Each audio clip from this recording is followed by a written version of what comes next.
Muhallim bin Jutsamah, seorang prajurit muslim yang berhasil dalam memperjuangkan kemenangan pasukan Islam melawan musuh. Suatu ketika Ibnu Jutsamah ini ikut dalam kelompok patroli syariah yang dipimpin oleh Abu Qatadah al-Ansori. Rombongan ini bertugas inspeksi ke daerah-daerah Gunung Adam dekat Mekah guna menyelidiki keadaan sisa-sisa musuh. Sesampainya di tujuan, mereka mendapati kebanyakan penduduk yang musyrik telah menyingkir. Ternyata ada sebuah rumah yang masih berpenghuni. Ketika tim ini mendekati, ternyata ada seorang laki-laki berdiri di depan pintu. Abu Qatadah lalu mengucapkan salam kepadanya. "Assalamualaikum." "Waalaikumsalam," jawab laki-laki itu yang ternyata bernama Amir bin Al-Adbad. Tiba-tiba Muhallim bin Jutsamah menghunus pedangnya dan menebas tuan rumah tersebut.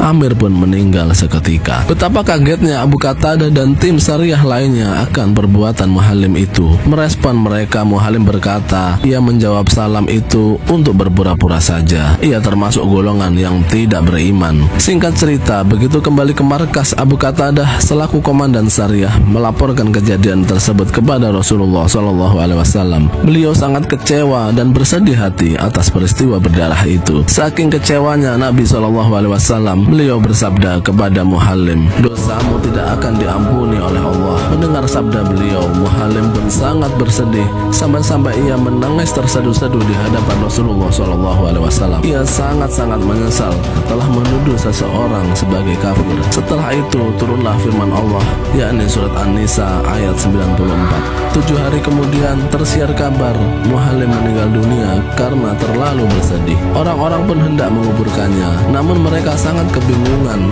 karena setiap kali mayat almarhum hendak dikebumikan, tanah kuburan itu bergolak seakan-akan bumi menolak jasadnya. Peristiwa itu pun dilaporkan kepada Rasulullah SAW. Kemudian Nabi SAW bersabda, "Jangankan dia Muhallim, sedangkan orang-orang yang lebih jahat darinya diterima bumi juga. Dia dimuntahkan dari bumi atas kehendak Allah Subhanahu wa Ta'ala sebagai nasihat bagi kalian semua." Nabi SAW mengisyaratkan, itulah balasan yang diterima seorang muslim yang telah serampangan menuduh orang sebagai kafir. Akhirnya jenazah Muhallim diangkut ke celah bukit lalu ditimbun dengan batu-batu besar. Semoga bermanfaat. Assalamualaikum warahmatullahi wabarakatuh.